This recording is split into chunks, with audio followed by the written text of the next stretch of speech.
In this video, I want to go through how I tune my snare drum, what happens when you adjust the bottom head but leave the top head the same. I'm going to go through some tips and tricks and every tool that I use to tune it. I'm Alex Biggs, this is Drum Bass Studios. Let's get into it. Let's start off with tools you may need.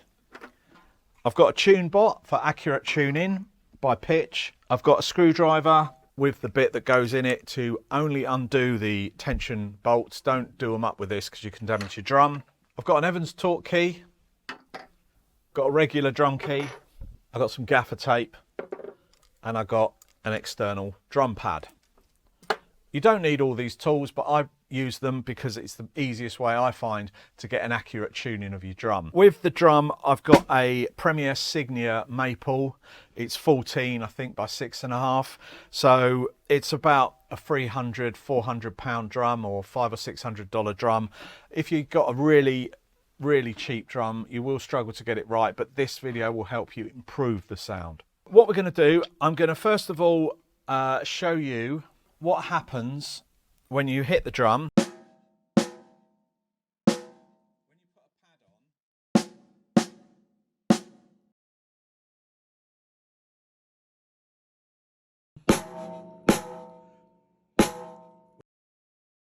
When you put a pad on, it just stops the ringing. Now, what I tend to do is do the drum tuning in the environment that the drum's going to be in. There's no point taking it to a different room because it will sound differently. And when you're at a gig or whatever place you may be playing in or rehearsing in, it will sound differently, the drum. It's just acoustics. So you might want to always keep a drum key in your stick bag because you may need to adjust it to get the sound you're after. I kind of bought this in error because Dave Weckle's got one that he promotes that I don't know if he helped design, but it's so much better than this. It was a little bit more expensive and I thought, well, I'll just get the cheap one and what's the difference? But I hate this. It's way too big. It just seems to get in the way. It doesn't attach very well. So just be careful which pads, if you do use them, you buy. Now, the reason I buy this is because sometimes when I'm recording, I want a different sound. Now, you can chuck a wallet on, you can chuck all sorts of dampening stuff on, but I find that they start to travel when you play. I want something that's going to stay there, hence why I bought a drum pad. That sounds okay. It's a little bit ringy, but as I say, I can use the pad, or what you can do, I think this is 1-inch gaffer tape or 20mm gaffer tape, 25mm. What you can do is just put a couple of strips round the edges, and then that will help with the ringing. If you've got a really ringy drum, you can use that. So it rings a bit more without it. Okay, so let's flip it over. So just so you know, you've obviously got the drum hoop, you've got the tension bolts or rods. These are the lugs. Again, everyone gets a bit confused and calls these lugs, but it's not. These are the lugs here. This is the snare strainer or throw off. And this one's got quite a nice, neat little feature. It comes away, which is really clever.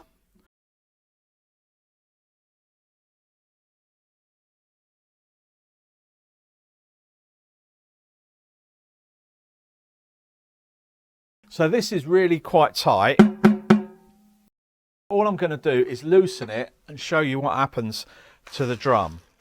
When I'm loosening, I just do a couple of turns and I kind of do it in opposites, but I find I forget which ones I've done. So what I tend to do is treat these as 3 here, 3 here, and 2 and 2. So that way I don't lose track. So I can undo these. And then the next 3.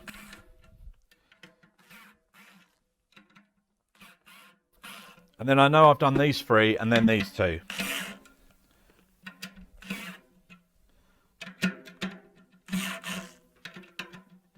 So let's just check that they're all fairly loose.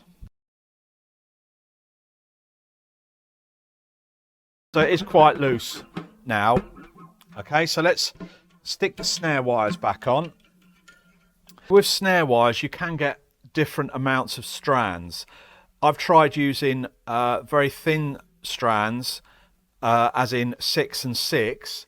So there was a gap in the middle because my toms were ringing quite a bit with the snare, but in the end what I did is I just tuned the snare drum a little bit and tuned out the toms. So if you've got a really rattly snare, or the snare wires are really rattling when you're hitting your toms, you want to change the frequency because it's resonating with that drum. So just tune it a little bit and it should be able to tune it out.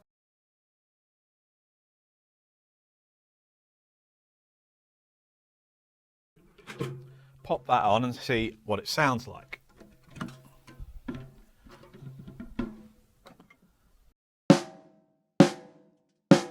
So that's even more ringy, and it sounds pretty awful to me. So I'm definitely in favour of having that bottom head a bit tighter. Don't go too tight with it because it is a lot thinner than the batter head. So the bottom head's actually called the snare head. So let's put it back up, and what I'm going to do is tune it. But as you can tell, if it's not tight, it makes the drum sound horrible.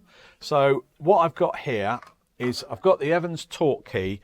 How this works is basically there's a pin that gets pushed into a hole, and as you turn it out, the pin is not so great, so it just clicks.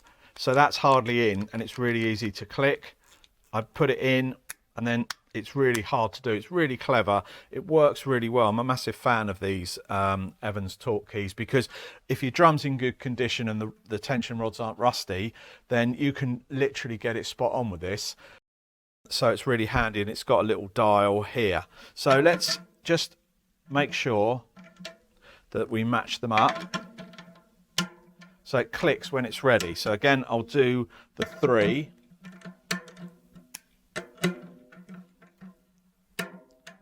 And it is pretty accurate. I'm surprised at how accurate it is. So I check it with the tune bot, and as I say, it's pretty spot on.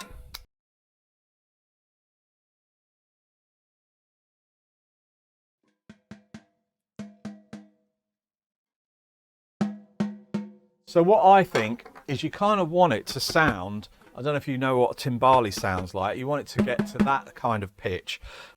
So I'm going to tighten it up a little bit more.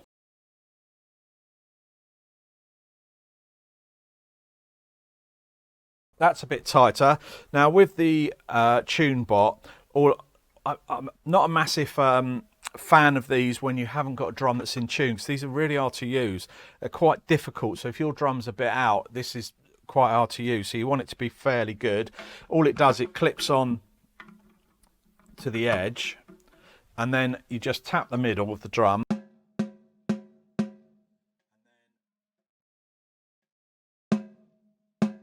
Then you hit around each tension rod, and it wants to be within 0.5, I think. So that one's slightly out.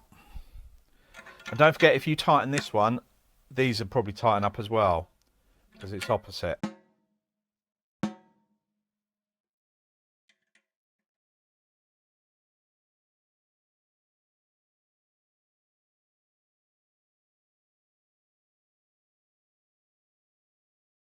Right, okay, that's good enough. So I know that that's in tune. If you haven't got a tune bot, just go around. The only problem with this head is it does make a massive difference how far you hit it. So you want to hit it about 25mm or an inch away. The other thing is, if you want to be really accurate, don't use a drumstick, just use a proper beater that you might use on a glockenspiel or something like that, because that way it's just more accurate than the attack of the drum tip. So that is okay. That feels pretty tight. So that just sounds better already. So it does make a difference.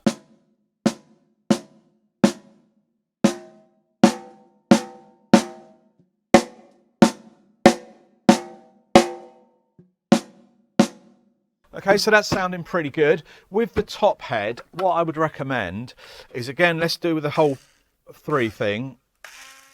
So let's undo the top head. Again, do it in opposites.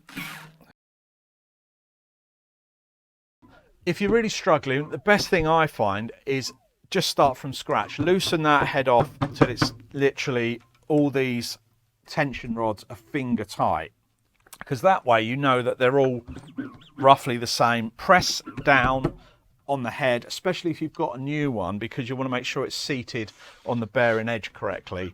Push it down on the edges, on the bearing edge. We can use the torque key, or if you're using just the drum key, then just do it by turns, and just a slight turn does make a difference. What I'll do, let's loosen this off a bit.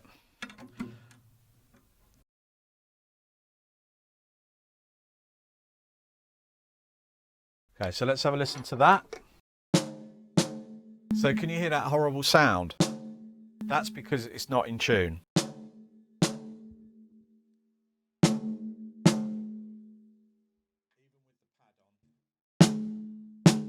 It's got a really horrible ring. We know that's not in tune, and that is why it sounds horrible. So let's now start using this.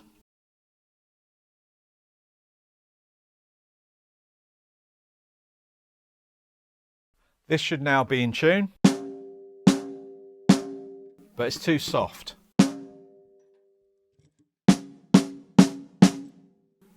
It's not too bad.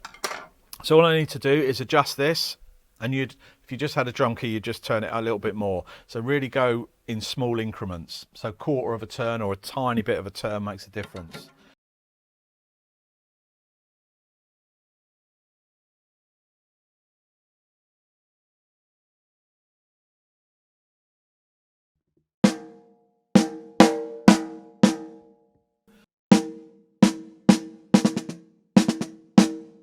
So that's sounding better. It still feels slightly soft. So what I'm going to do is just do a little bit more.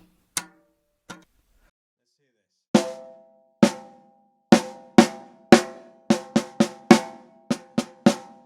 got a nice crack to it now.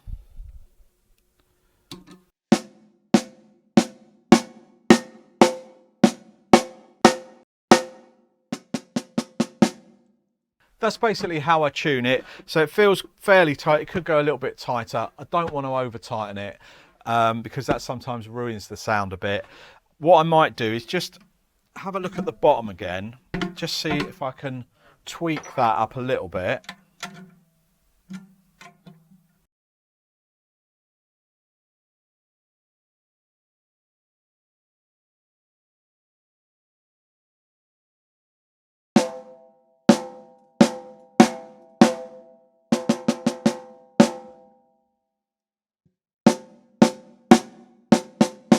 I hope this was useful. I'm going to be doing one on my rack tom, and you can see how I approach those. And what I'm going to do again is change the bottom head to see what that does. Again, every video you see says tighter, the same, or looser. So let's try and check that out. The same with this, in my opinion, obviously.